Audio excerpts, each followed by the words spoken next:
So you're an attorney, and you've decided to go out on your own. Now what? You need a plan, and you're not alone. Join expert host Adriana Linares and her distinguished guests on New Solo. Tune into the lively conversation as they share insights and information about how to successfully run your law firm. Here on Legal Talk Network. Hi, and welcome to another episode of New Solo on Legal Talk Network. I'm Adriana Linares. I'm your host. I'm a legal technology trainer and consultant. I have a good time helping lawyers and law firms use technology better. Before we get started with today's episode, I want to take a moment to thank our sponsors. Let's start with Ross Intelligence. Ross Intelligence is the legal research platform that leverages AI to get to the heart of legal issues fast. Go to rossintelligence.com for a free 14-day trial. Nexa, formerly known as Answer One, is a leading virtual receptionist and answering service provider for law firms. Learn more by giving them a call at 800-267-9371 or visiting them online at nexa.com. Thanks to our sponsor, Clio. Clio's cloud-based practice management software makes it easy to manage your law firm from intake to invoice. Try it for free at clio.com, and that one's CLIO.com. Law Clerk is where attorneys go to hire freelance lawyers. Visit lawclerk.legal to learn how to increase your productivity and your profits by working with talented freelance lawyers. Happy Mardi Gras, y'all. Happy Mardi Gras. Happy Mardi Gras.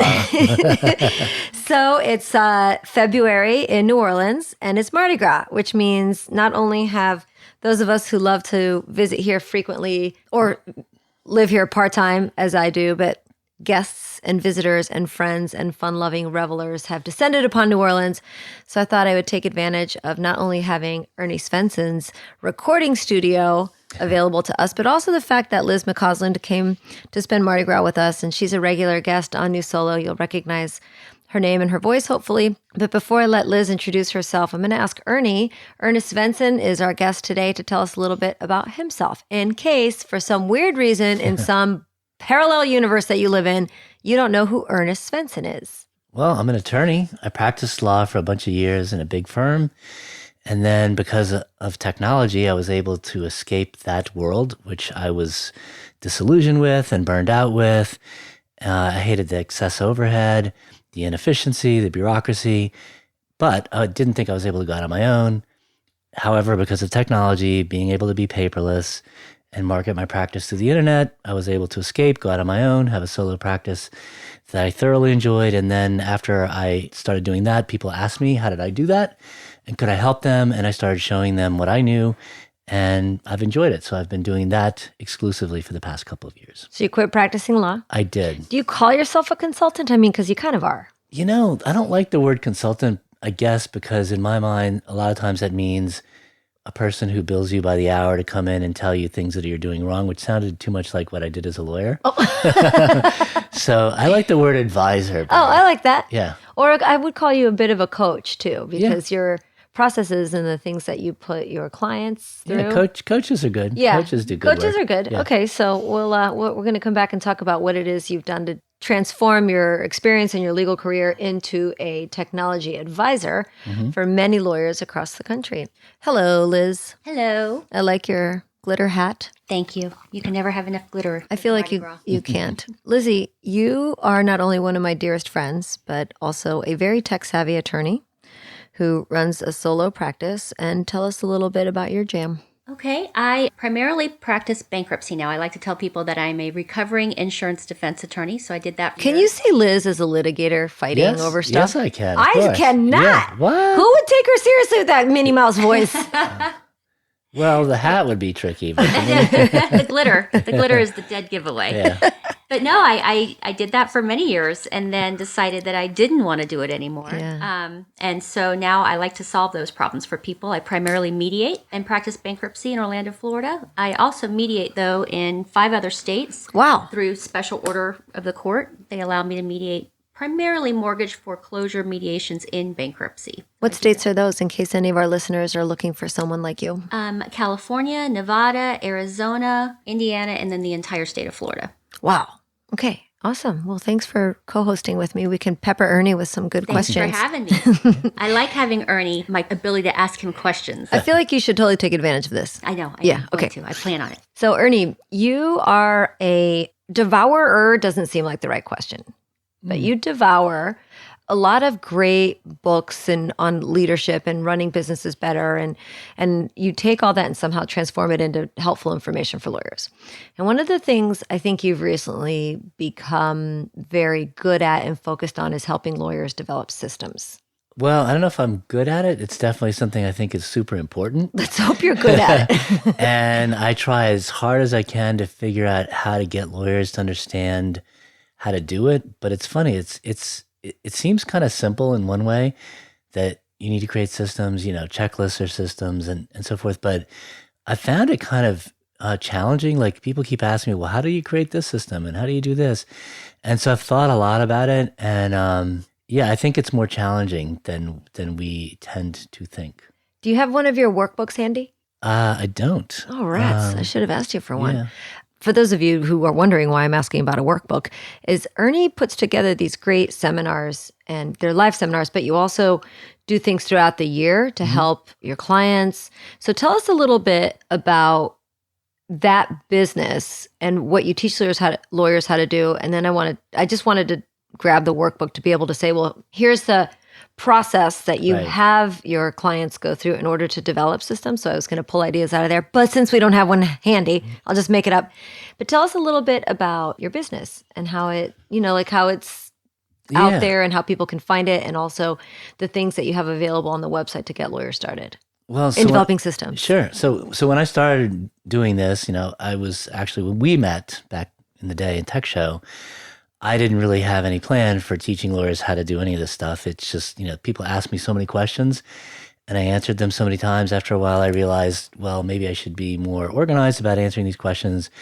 And the more I try to organize everything, the more I realize it's actually kind of challenging. And I like this challenge. I like figuring things out. I like explaining them. And then some things seem like they're going to be real easy to explain, but then they're not. And I think that's been the case. At least that's been my experience with technology and with systems and with running a business. It's a lot harder to explain to people because there's a lot of elements. And so it's not just 2 things or 3 things. The challenge has been trying to figure out, how can I help the most number of lawyers most effectively in a way that's cost effective for them and easy for me to do? Not because I want it to be easy, but because, if it's too challenging, then it would be too hard. And so teaching people online is definitely one way to do it. And that's been very effective and useful.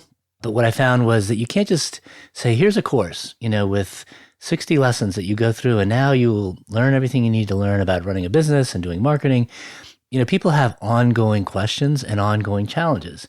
And so that's really been the thing that I've found to be interesting. And that's what I like doing because, that makes the biggest impact for people, really. Can I ask you, Ernie, do you find that different areas of law need different things from you or different systems? I mean, I'm certain there's certain systems that are in every area. Right. Client intake, workflow. Exactly. Training of staff. Right. Closing a matter. Yeah, I try to avoid getting into things that are too specific. First of all, because then that means I now can't help as many people most effectively because I'm getting into the weeds where now all of a sudden somebody cares a lot, but most people don't. So like, for example, in bankruptcy, there are systems for how you handle bankruptcy case. I've only handled a few in my life, but in general, my experience has been the people who live in the bankruptcy world know that world very well. There's a whole rhythm to it. There's an ecosystem. There's software, I think, that's specific for bankruptcy lawyers. So if you're a bankruptcy lawyer, you know all that stuff. You don't need me to tell you, at least you probably shouldn't need me to tell you about that. What I try to focus on are things that I feel like are the perennial ongoing challenges of all small businesses. And weirdly, there are a lot of them, that have been there forever and seem to just be there continually. In legal, is there a checklist of these are 5 systems that would serve, or 5 processes or 5 checklists that would serve every law firm or lawyer, regardless of what area of practice? Client intake would be one, because, you have to get clients. And then if you get clients, what do you do? But any system is just like, you look at what is happening and you try to optimize it and say, okay, is this the best way for it to be happening, or can I improve it? And it kind of comes, in general, like what you don't measure, you can't manage. What you're not writing down is harder to keep in your mind, right? So if you're trying to develop systems or checklists or whatever, you have to write them down. If you're going to write them down, where are you going to write them down? Paper? Yeah, paper is okay to start, to brainstorm it, but eventually you're going to want to put it into a digital system so that you can update it more easily, so you can share it with more people, put it into the cloud. And that's kind of the basic of a system. The question is, where do people start? So client intake is a good place to start because most lawyers have this problem. Yes, I and agree. You can get a lot of information from other lawyers about what's working well for them.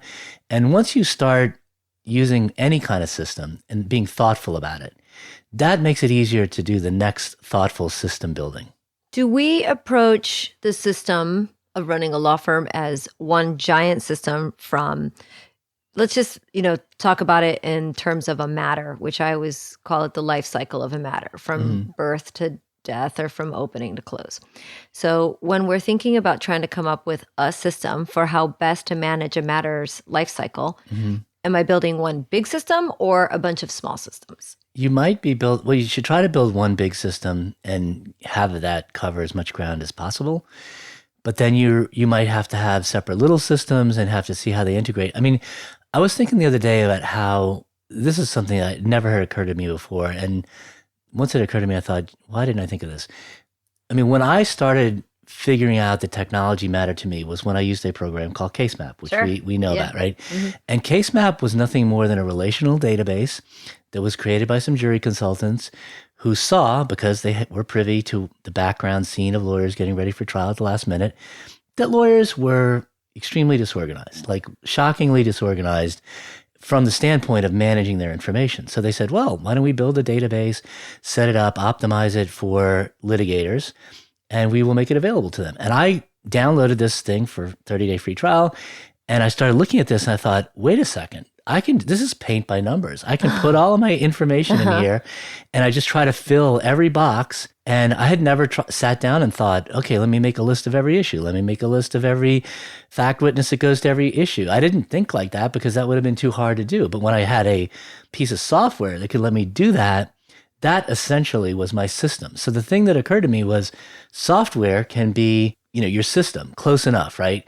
And a database is basically what underlies all of these things, these software packages that are sold. And so you're going to need more than one, but you find the big one that works for the most number of things. And if you're a litigator, that might be something like CaseMap, but practice management software is covers a lot of ground. And then after that, you want to avoid trying to use too much software, but you might need to, right? You might need to use Adobe Acrobat, right? Sure. That's, so, and you know this, obviously, because that's what you do all day long. It seems like the best time to put a system in is in the beginning when you have more time. This never a lot happens. of times, but it never happens, right? Right. And so I imagine that people come to you after they've been in business for a little while and they're looking to implement systems, but it can be overwhelming. It's like a rabbit hole. You could spend hours looking at it. Where do you think is the best place for someone who's looking to implement systems to start? Well, I think if there is one. Yeah, I think there is one. I think that where the rubber meets the road is being aware of you doing something that you're going to do again and saying to yourself as you're doing it, because it's fresh in your mind and you're keenly aware, while I'm doing this, let me write down some notes about this system or this process while I'm doing it. Then I'll go back to being busy, but at least now I have a record that I can come back to and work from. And that's why paper is great for that part, right? Because that's fast and easy. But then as you think it through, then you want to put it into a digital system. And it's really an iterative process, right? Like you write it down, it's not perfect. You try it, you try to develop it, but the acid test comes when you give it to somebody else who's never done it before and watch and see what happens when they try to use it. And if they have trouble, there you go. That's the system not being fully developed, and then you develop it from there. And then eventually the system gets to the point where the people that work for you upgrade the system and you don't mess with it. I find that every law firm I walk into or every lawyer I talk to does not have written processes down. Do you? No. In fact, that's been one of my kind of on my to-do list constantly. And it's not just writing it down. It's because a lot of times it's hard to write down the clicks. You go here and you click. And so I'm trying to figure out a way to put all of these systems down so that when I do hire someone to come in, I can just have them, get going without me having to spend the time. Because that's actually what keeps me from hiring more people. Oh my God. The amount of time I have to spend Liz. to train that person. Right. I know. You're one of my best customers. Well, How's this possible? I know. And now I'm doing videos. You know what's so funny? I was at home this morning and there was a law firm that needed some steps for something. He wanted, can you send us how to do that? And I thought, I hate typing. No, this will take me too long. It was way easier for me to record a quick little video, put it in Camtasia, a couple bumpers, and off it goes. But those are harder to edit after the fact. But at least you've got them, right? Yeah. Like they're easy for you to do. Right. And then you give them to the person who's going to follow it. And if it takes them a little more time to watch it, so what? What I try to do is tell law firms, especially as I'm implementing new software for them or new programs, well, yes, I could do it and write it down, but I don't really want to. But why isn't your secretary or your receptionist, who kind of doesn't always have as much to do, why isn't it their job to document or write this process and create a documentation, a manual of how things are done? Plus, too, these days, if I had a video or if I just said it out loud and recorded these steps into SpeakWrite or got on Fiverr or found someone on Upwork to turn those processes that even I spoke into a memo into bulleted items, it would be so easy. And I wish every law firm would just start doing that. I'll tell you, the video that I made I have a part-time person who's helping me now, and the videos I made to help her, I think she appreciated it more than me sitting there because she wasn't embarrassed to ask, wait, I don't understand. Can you click that again? Right. She wasn't busy taking notes because she was watching the video. And I think it just went over much better. Ernie, do you have a place that you recommend? And so for me, I'm thinking about you said digitize it. Okay, yes, it's okay to start with paper, but then put it somewhere. I assume most of us are going to think I'll put it in a Word document, which I think is fine. I also think I see now in Teams on Microsoft, there's a wiki for every project you create. And a wiki seems like a good place to be able to not only go in, document, but also historically document why things were changed. Do you have a way or a place that you encourage your clients to start? Like, I get that Word is fine, but is there any magic bullet that we should know about? No, sadly, there's not. I mean, like I've used things like Process Street or Suite Process, which are dedicated to creating online systems and recording them and all that stuff. And, people I respect and follow have used it. But I think the reality is, from my perspective, where people stumble is not by not having the right tool. And when you get the tool and you obsess about learning it, you think, oh, this is great. I've done this thing and now I know this tool. In reality, you're postponing the really hard thing. The hard thing, it's not really hard. It's just the thing that trips people up, is paying attention to the fact that you're doing something that you're probably going to do again. Right. And writing that down. And that mere act is you're locking it in. And from there, go to the next simplest, most familiar thing. You use Word? Go into a Word document. You prefer to do a spreadsheet? Fine. Use this. Whatever you use, go there, right? Like you're going to refine it later when it gets to be robust and developed. But in the beginning, you just want to get it out and get a process in place where you habitually think, I am doing this. Wait, I'm going to do this again. I should probably copy this down and record it. And I see myself doing this. Like I'll get emails from people and I go, this is an email I get all the time. All right, this is it. This is going to be the one where I'm going to record this. And I'm going to write this email now. So what changes is then when I write the answer to this email, instead of just writing it quickly and getting it off my plate, I'm thinking, can this serve as a greater template? Yeah. And then I lock it in. And of course, when I go to use it the next time, I find I have to change some part of it, which is fine. And now I'm off to the races. I'm iterating this tool. But the hard part is recognizing that this is going to be a thing that I'm going to lock in. That's the hard part. You're so right. Yeah. I mean, I don't think it's recognizing that it's going to be a thing because it's going to be a thing. It's taking the time to do that. So I'm as guilty as anybody with this. I feel like it's recognizing too, because recently someone asked, what zaps do you use in Clio? And somebody named one that I can't believe I couldn't think of before I saw it down on paper. And once they said it, I'm like, I need that. Why didn't I think to implement that? It would have been so easy. It's really hard to think of everything. So for me, I am constantly sending out how-tos after an implementation. Oh, and actually, I was talking to Craig Baer, another good friend of ours who's a NetDocuments consultant, who he has created for the repetitive questions that he gets after a NetDocuments roll out a drip campaign. So he rolls out your law firm, and I guess you could use this as, a client walks in the door. I mean, this is, Ernie, real quick, explain a drip campaign. Well, a drip campaign is buzzword stuff in the email marketing world, and it means when somebody opts into your email list, then they automatically get a series of emails that drip out over time according to a schedule you set. And a lot of CRMs have that baked in for law firms. So the client fills out a form on a website. Within 2 minutes, they get an email that says, thanks for reaching out. We're going to call you at whatever time you may have picked. And then after the initial consultation, a day later, this reminder gets sent out or this request for documents gets sent out. So those, I think, like you just said, software and systems are sometimes already built for you when you find or subscribe to the right services. So for me, what I was going to, just to finish my example of how I use technology to help me do this, number one, I use Trello as one place to keep a series of events. And what I ended up doing all the time was going back to the last email that I sent that had all this stuff. So finally, I did what you suggested, which is I sat there. I finally had to send out the email one more time, send an email out again. And I took the time. Somehow this day I had the time to perfect it. Bulleted, bold, underlined. Like I wrote it really good. Just like I speak English real good. I wrote it out. I made it look great, not only with the intent of impressing this client with this well-documented process, but then also copying and pasting it into Trello. And I've started collecting things in Trello. I also use Text Expander a lot. And sometimes I use Text Expander not to even expand text, but as a place where I will remember I put a block of something. Oh, yeah. Right? Yeah. I create a folder in Text Expander called drafts. And that's where I just go in there. I go, this is going to be one I'm going to develop.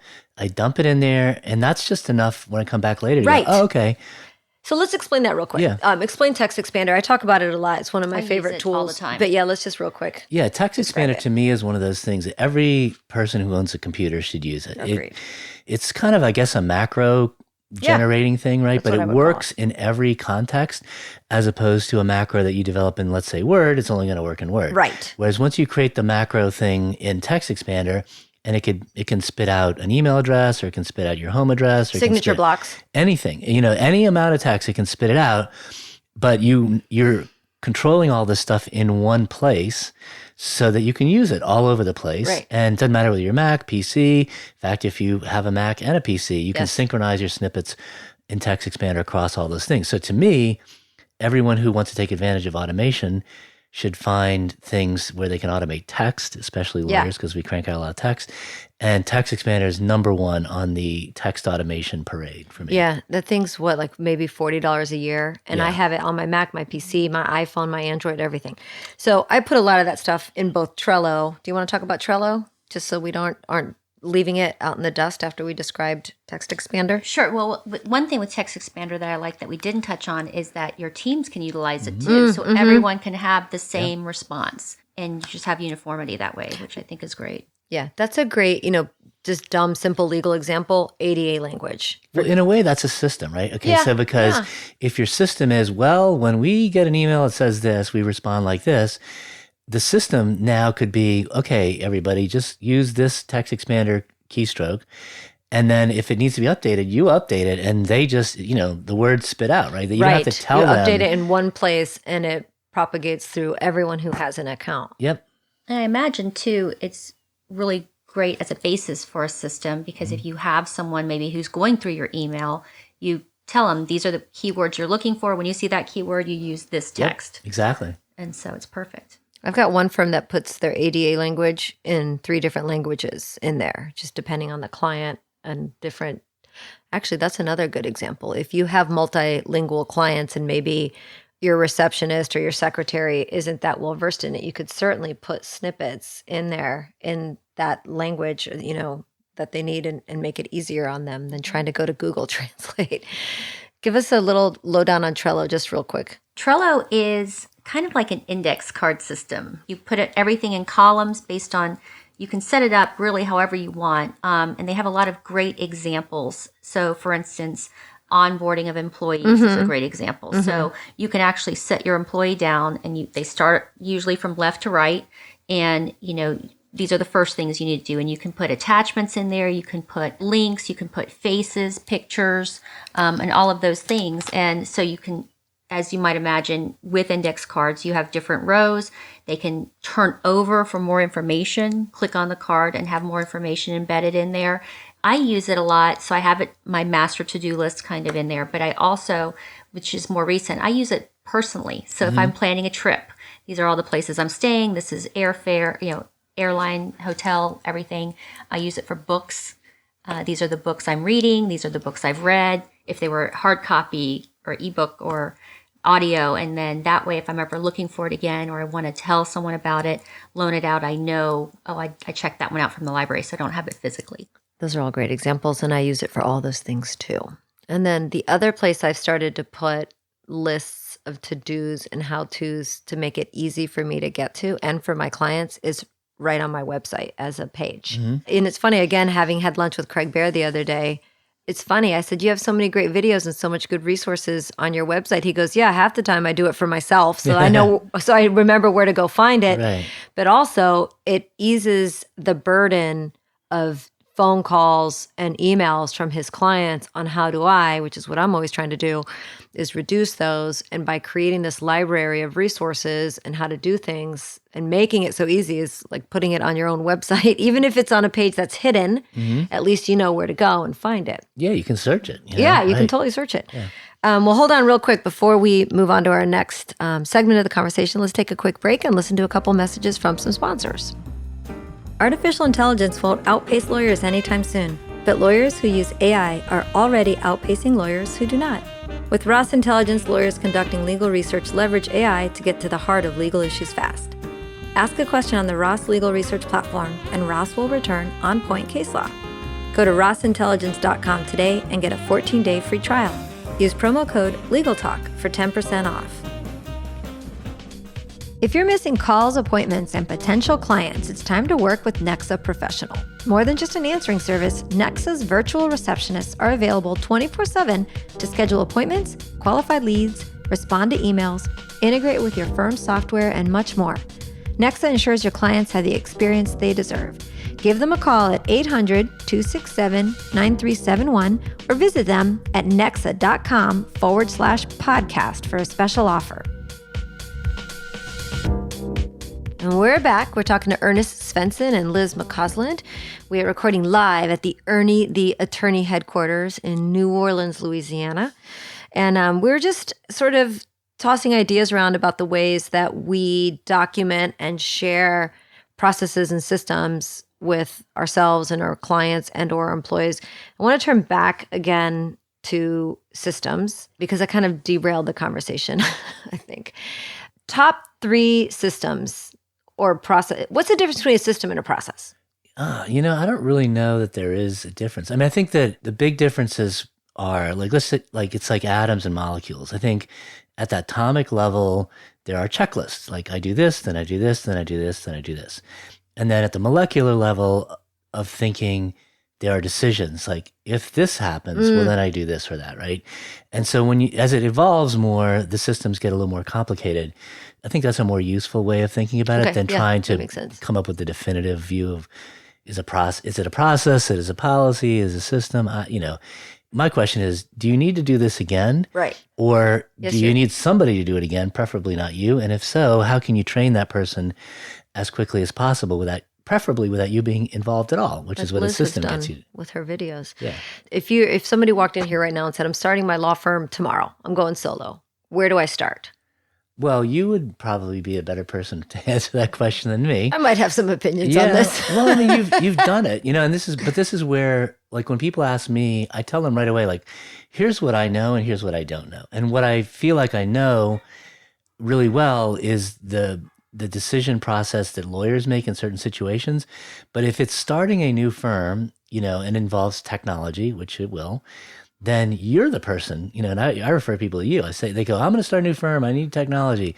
What should I do? And I said, well, call Adriana because she's done it about 8,000 times. And, like our friend Ray Aberdeen, he came to me and said, but he already knew, he knew you. So he leaned on me for some things and on you for other things. And there's several different decisions to be made. But as far as the basics of where do I, store my email and do I use this? You do this all day long. And what I love about what you, how you approach this is unlike some people, instead of saying, this is the way it must be because this is what I learned and this is how I think it's done best, and we all know people like this. You're open-minded. You say, look, I don't care how you do it. If you're starting from scratch, maybe you have more choices. So do this. Oh, on the other hand, you already did this and you have this practice management software. Well, then you probably are going to want to connect it to this. Or Let's you're in the optimize. Mac universe. So there's those choices about where people already are that I find that's a big separator. There's a lot of people out there that give advice, but all they really want to do is tell you the thing they know. And unfortunately, that's not really actually useful advice anymore because the thing that one person knows, if that's all they know, it's got to connect to other things. And that's the hard part, right? It is. I cannot emphasize enough how critical it is to have things that talk to each other when possible. But when they don't, there's a super helpful tool, which we mention all the time, which is Zapier. And people are afraid to create Zaps. They're afraid to just create an account and try it out, but it makes it so easy. But it is critical if you want to have a systematic approach to your law firm that technology talks to itself. Otherwise, you have a system breakdown. If someone has to sit there and manually take information from your client intake program on your website and put it into a CRM, and then somehow someone has to move it over to a practice management program, there's a breakdown there. So I guess step one, I would say, is always trying to find things that talk to each other. But I think three critical, back to the sort of life cycle of a matter. You've got to have how you deal with it when the matter comes in the door. So whether it's client intake or matter intake, dealing with collecting the right details and information that you need, that you know from experience you're going to need. Then I'd say the middle area is actually working the matter. And then the end is properly closing the matter. Those, if I had three places that I would tell someone to start, it's just so easy. Opening, doing, and closing. And for that, I feel like most of today's practice management programs are so helpful. It's like dummy proofs. It's like paint by numbers, the way you said earlier. It is. And I still have so many lawyers that have built, I call it the Rube Goldberg machine of technology, where they have, you guys, I had this guy the other day. He had, you name it, he was using it. Smart Sheets, Web Connect, case management, Zapier. It was unbelievable. And I was like, oh my God, if one component of this guy's crazy machine breaks down, the ball goes flying off the whole table and there's no balloon that gets lifted off at the end, right? So I think that was what I was going to ask you earlier. Do you find that a lot of clients come to you and they have tried to build things on their own rather than just looking for something that's already built and works? Yeah. Excel spreadsheets would probably be a good place to think about that. There's some of that. That example, when you're talking about that kind of person, which that happens a lot, to me, that's the seeking efficiency and thinking, you're going to catch something magical in a bottle by doing this, to which I always return to the Peter Drucker quote, there's nothing so useless as doing really efficiently that which should not be done at all. And a lot of people are doing things they shouldn't be doing at all and trying to optimize it. There's a great concept called the 80-20 principle, Pareto's principle. Tim Ferriss was the first person I heard talking about it, but now everybody seems to be talking about it. And it's this idea that, like, if you look around and start paying attention, you'll see that in most cases, there's a huge imbalance between how much effort you put into something and how much return you get from that effort. And so that what you should be looking for are places where you put in, let's say, 20% effort or money or resources, and you get 80% of the returns you're looking for, right? But most lawyers and most people who are perfectionistic are trying to optimize for the 100%. Well, by definition, you're now spending 80% of your time trying to get that last 20% because you're not paying attention to what is it that you want to how can you get the benefit? And so, like, for example, and people will say, well, what's 80-20? Where do you see 80-20? And the answer is all over the place, but you have to start looking for it. One example for me, is to say, well, if you want to market your practice, you want to reach a bunch of people who conceivably would hire you, you could spend a lot of money and time and energy trying to reach all kinds of people. Or you can say, here's my ideal client. And let me figure out the least expensive, best way to start finding that person. And the answer would be not online, not on billboards, but rather through people that already know, like, and trust you. That's called referral marketing. And weirdly, we forget about referral marketing, but they already know you and like you and trust you to some extent. The people driving by the billboard or coming to your website, they don't know you from Adam. It's so much harder to explain to those people what you do enough to where they trust you. Whereas you put a little effort into your referral marketing system, you're going to get a huge payoff. So do that first. And then if you're not getting everything you need, then you can start the next thing. But you have to look for these big gains. Like, little incremental gains are going to get you nowhere. I think this is in the workbook. It is in the workbook. Okay. Yes. The one I don't have, but I have to pull Right. from memory. I think the workbook had things in it like, where do you currently get most of your referrals?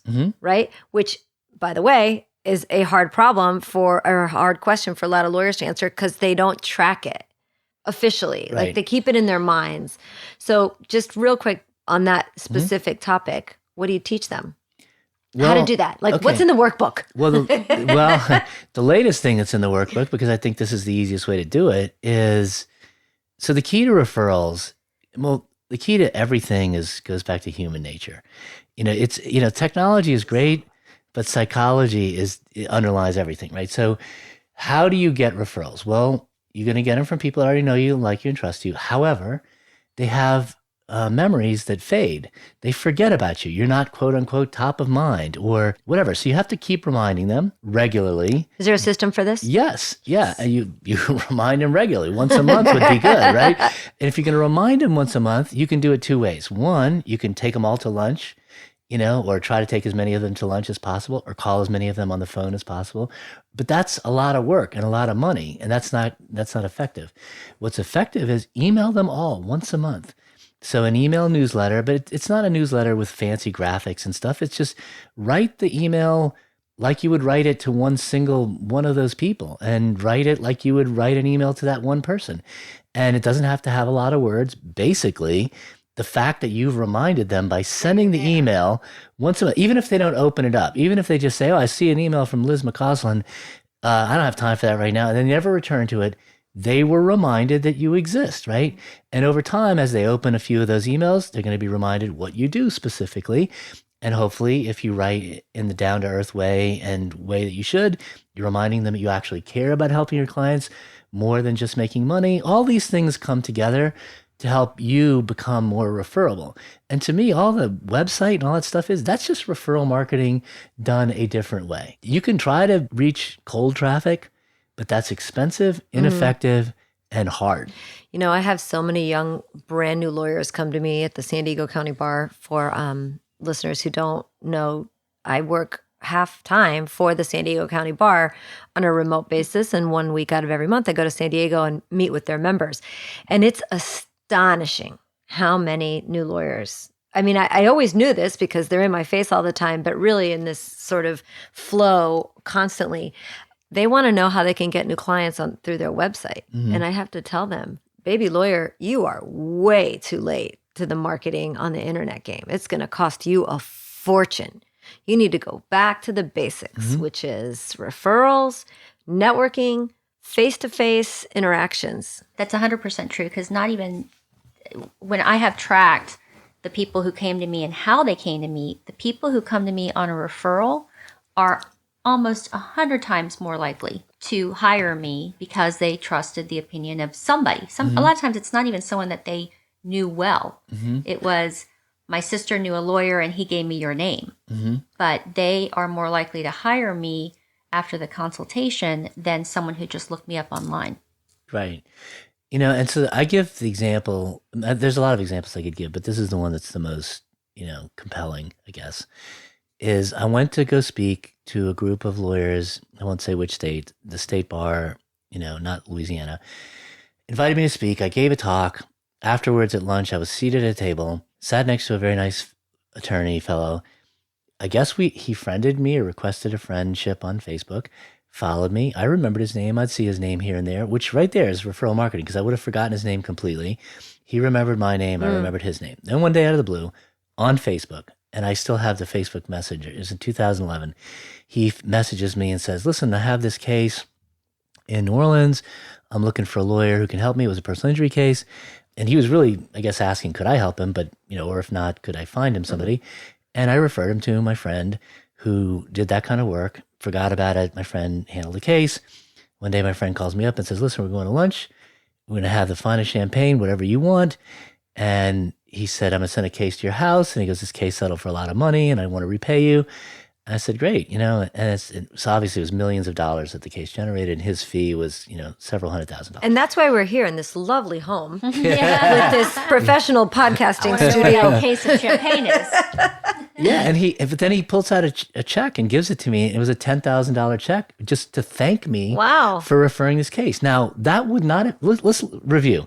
It would not have happened if I, one, hadn't met somebody. Okay, so it's meeting people, then getting to know and like and trust them and all, but being able to sustain that relationship over time, which merely was offloaded to Facebook, essentially. So one good thing Facebook is for. Yeah, I mean, all of it is about relationships. So it's about maintaining the relationship. That's the key. The relationship part is the key. And the message that you want to send, which should be a message about, I care about people, right? Because nobody cares how much you know until they know how much you care. That old saw. Oh, good one. You've never heard that one before? No, I've never heard that. What was it? Nobody cares how much you know until they know how much you care. Oh, is that like a card of some sort, or Maya Angelou? It's not attributable to any one person. It's been said a bunch of times. I've never heard that. It's true. It's so true. True. Yeah. So true. Let's take a quick break. Listen to 2 more messages from some sponsors. We'll be right back. Law Clerk is where attorneys go to hire freelance lawyers. Whether you need a research memo or a complicated appellate brief, our network of freelance lawyers have every level of experience and expertise. Signing up is free and there are no monthly fees. Only pay the flat fee price you set. Use rebate code NEWSOLO to get a $100 Amazon gift card when you complete your next project. Learn more at lawclerk.legal. Imagine what you could do with an extra 8 hours per week.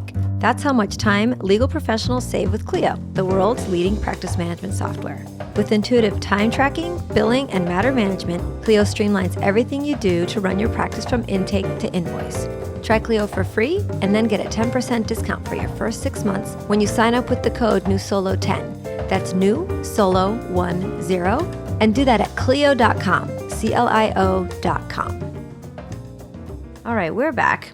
I'm just blown away by this perfectly good saying that I've never heard. And someone else at the San Diego County Bar, I had this great, you said a quote earlier that I was going to try and remember, which was, you can't improve what you can't measure. And this is an attorney who uses lean methodology in his law firm, but that's because he came from an engineering background and had been at either a Toyota or something where they use those processes. So we won't obviously dig deep into that, but I will encourage our listeners, if you're interested in learning about processes and process improvement and getting rid of waste, removing waste from your system and your process. I did a little bit of research before we did this seminar last year on Six Sigma methodologies for law firms, or you can do lean methodologies for law firms and get some really great topics and posts and books about how to incorporate those critical and helpful methodologies, which are typically used outside of legal, into legal. And I think that's always a good place to start.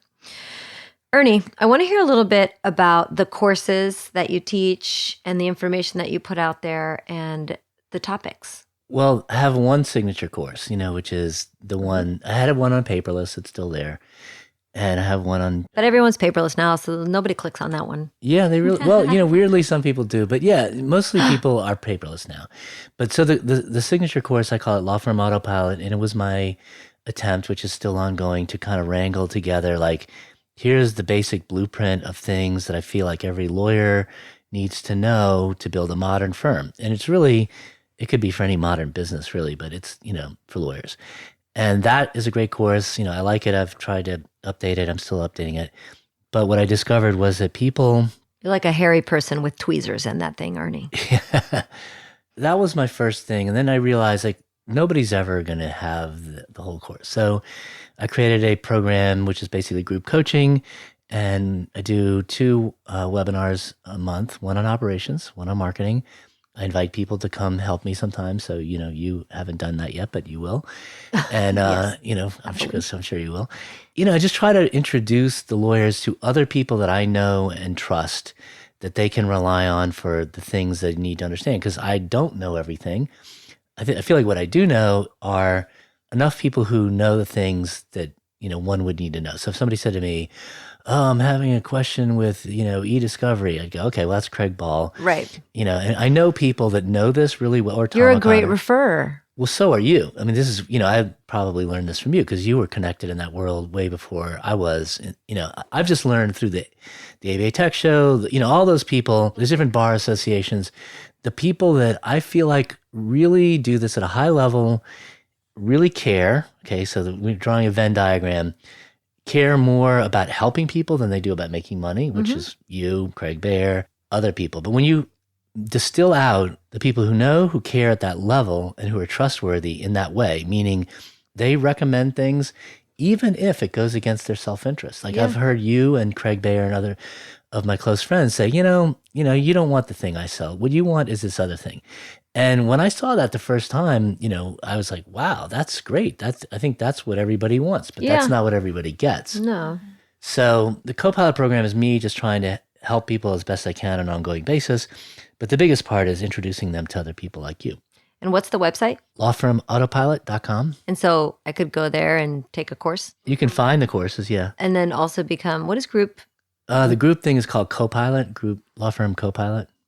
And that's, you do the 2 monthly webinars. 2 monthly webinars. Where do your topics come from? Do they come from your actual group members that say, hey, I'd love to learn more about this? Yeah, that's, I definitely, if they say this is what we want you to cover, then I cover it. And that's why systems has been like a best, popular thing. We cover that a lot. But the past couple of months, what I've done is I've done something a little different. And that is I've said, okay, for the next 3 or 4 months leading up to the boot camp, which I know we'll wind up talking about.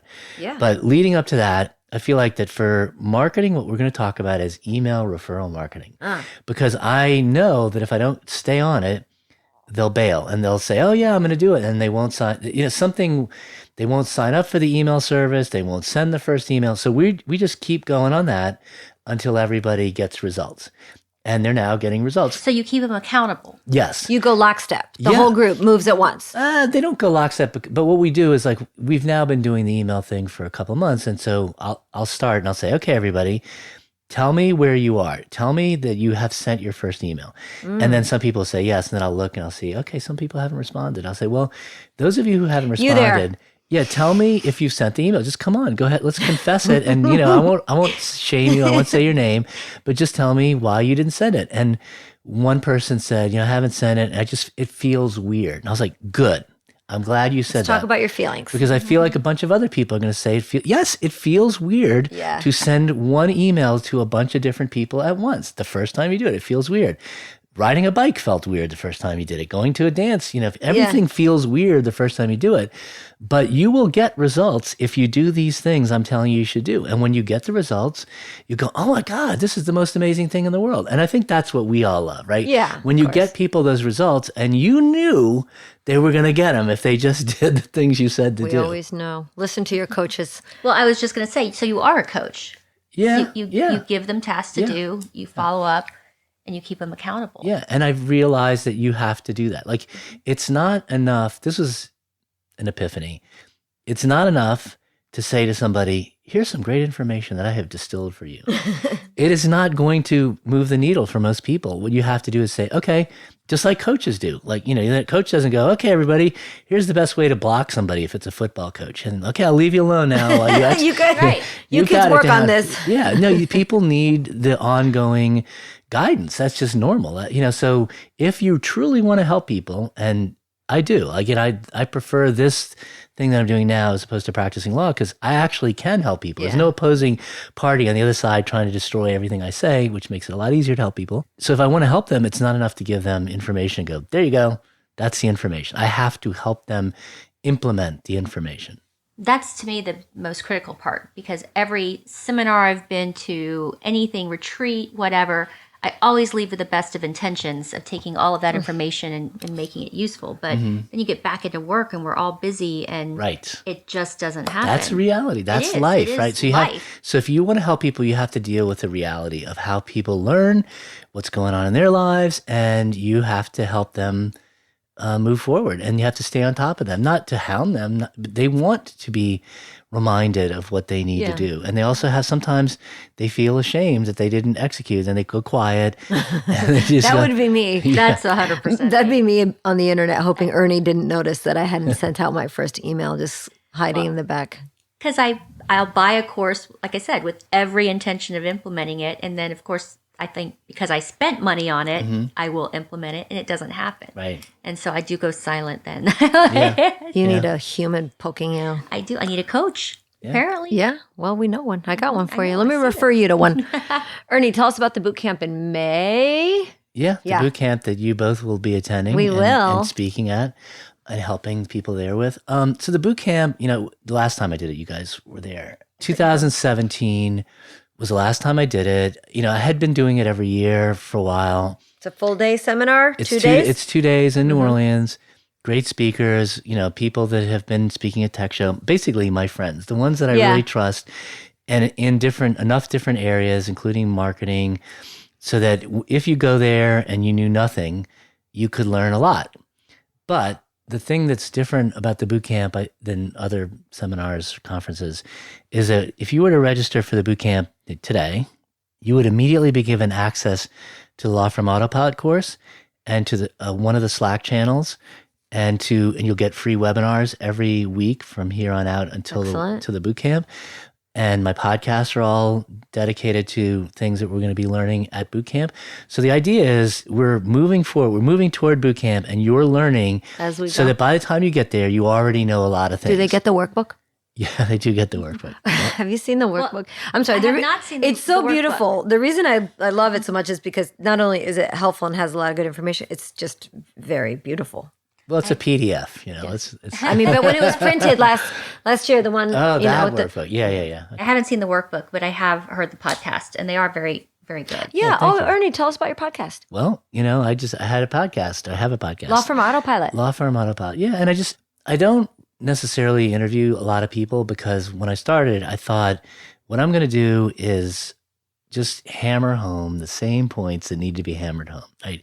So if systems is important, then we're going to keep coming back to systems. And I wasn't sure if people would like that or not, but people seem to like it. And then I do have guests, and between now and the boot camp, everyone is going to be one of the speakers, right? Because I want people to know who are these people, get to know them so that when they show up, they feel like they can approach them and talk to them. They feel like they already know them because that's the whole point. The thing that I can't do online that I can do in a 2-day conference is put people in a room who need to be in a room together and have them talk to each other. And there's certain sessions that we could do that can be done in a course. Well, then let's just do them in a course.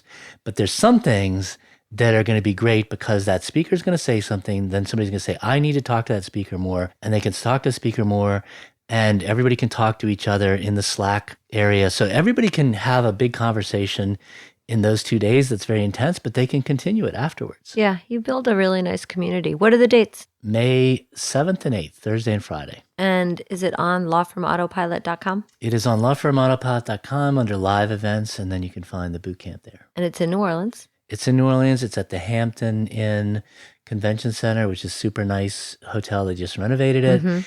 And the rate, we got an incredibly good rate of $129 a night, which is wonderful because solo and small firm lawyers generally prefer to spend less money and be judicious about their resources. And so it's a great event space. We have one big room that everybody's going to be in, but then we're also going to have a separate room that will hold 50 people where we can have small group discussions. And everybody that's in the co-pilot program will be in there. they have priority, and then other people can come in there if they want to. Who are your speakers? Well, you are one. I'll be there. Yeah. And, Craig Ball, Craig Baer, Brett Burney, Chelsea Lambert, Excellent. Mike Kim. Basically, what's funny is so when I thought about doing this boot camp, and I said, okay, let me see if this will work. So we picked the dates, we found the dates, and then I sent a blast email to 17 or 18 people, whatever it was, and said, could you do it then? And I thought some of them won't be able to do it. And if they can't, then I'll just figure out who else I could have. Actually, I invited more people than I had room for, but everybody said yes.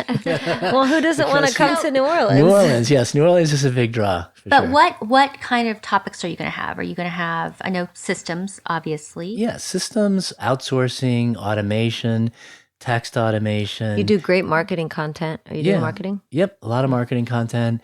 Practice management software, which is the best one? How do you organize digital documents? You and Craig Baer will be talking about that. Mobile lawyering. That's one of your topics. I'm doing mobile lawyering with my sweetheart. Yeah. I'm not a lawyer, but I date one on TV. And I thank you for thinking of inviting him because he's my poster child for being a 100% mobile attorney. So we'll definitely cover that. Well, that's awesome. I'm super excited about that. Let me ask you, Ernie, because I know a lot of lawyers are trying to figure out how to market, how to differentiate, and I agree with you 100% on its relationships. But I see a lot of them asking questions on, should I start a podcast? Should I do these different things? And you being someone who has just started a podcast, have you seen if it's drawn more people into you? Oh my gosh, yes. In fact, the guy that produces my podcast, Danny Osment, is going to be one of the speakers. And he helps Mike Kim with his podcast. He helped me. Parker Larison has a podcast now, so he's helped him. And so, the weird thing about podcasting, I already had a blog, and I thought, how much more useful can it be to have a podcast? And Mike Kim and other people told me, like, you really need to have a podcast. Like it's easy. It's kind of you. I said, okay, fine. So I tried it. And what I've discovered is it's very hard to track. It's not like an email marketing thing where you can look and see, oh, look at how many, you can see downloads, but you don't know who those people are necessarily. But what's funny is when people come to the podcast and they connect with it, the know, like, and trust part of it builds faster than any other medium. And it has been explained to me, which makes perfect sense because I guess this is how it works for me with podcasts, is that you're talking into somebody's ear, right? Like it's an intimate thing. And I think back to like David Sparks was a lawyer that I met at Tech Show. I'd been listening to his podcast, and to me, he was this hero of Mac using lawyer who understood technology and automation and everything. And I go to register at Tech Show where the speakers, were all registering, and I hear this voice. I'm like, wait a second, David Sparks is here. Yeah. And I was like, oh my God, David Sparks is here. And it's just like, so I guess, I can understand it from that perspective, but it's just weird because you can't really measure it. Yeah. It's very hard to measure. Yeah. I know from having now produced a couple episodes for the San Diego County Bar what that's like. We're recording this in February of 2020. Ernie's conference is in May of 2020. So if you end up listening to this later than that, well, you'll just have to wait till the next one comes around. But if it's before that, we hope to see you there. We're all going to be there. Great lineup of speakers. And before I forget, too, I want to say one thing. We've mentioned Craig Baer a couple times. So I just want to give a little shout out to him because he's so helpful. It almost makes me want to cry. He has helped me a lot over the past couple days with a project I needed help on. So Craig Baer, spelled like the aspirin, Bayer, is a legal technology consultant. He's almost 100% dedicated to doing NetDocuments implementations and rollouts. And if you are a NetDocs user or you're curious about it, he has a great website at his company's domain, Optiable, OPTIABLE.com. You can learn about Craig there and also get a lot of videos and help for NetDocuments on there, which is one of my favorite products. But Craig is a good friend, and he'll be at the conference as well. Yeah. Awesome. Well, I want to thank you both for taking time on Lundi Gras to record this. Now it's time to go catch some beads. Let's get out there. Before I let both of you go, though, Liz, why don't you start? Tell everybody how they can find, friend, or follow you. So I probably need to go to Craig's boot camp and really get my website up and running. But my website is lizlawfirm.com. It's been on my to-do list for probably 10 years now. God. But that goes to show you that relationships matter, because I do get every one of my clients through a referral, because they're not picking me up on my website. Yeah. But that's where you can find more information about me or my services. And then on social media, I'm on Twitter at Liz McCausland and Facebook as Liz Fauché McCausland. Spell McCausland. MCCAU, S as in Sam, Land, LAND. Great. Ernie, where can everyone find, friend, follow you, and sign up for your boot camp to meet us all in person? Yeah, well, the easiest way to find me is to Google Ernie the Attorney, and you can find my main website and everything, you can find everything else from there. But lawfirmautopilot.com is the main business website. And if you go to the live events, you can see all about the bootcamp there and see all about all the other stuff I do right there as well. Awesome. You're a wonderful friend. Great former attorney. Excellent technology coach. Thanks for helping me out today, Liz. Yeah, you're welcome. You're welcome. Thanks for having me. Yeah.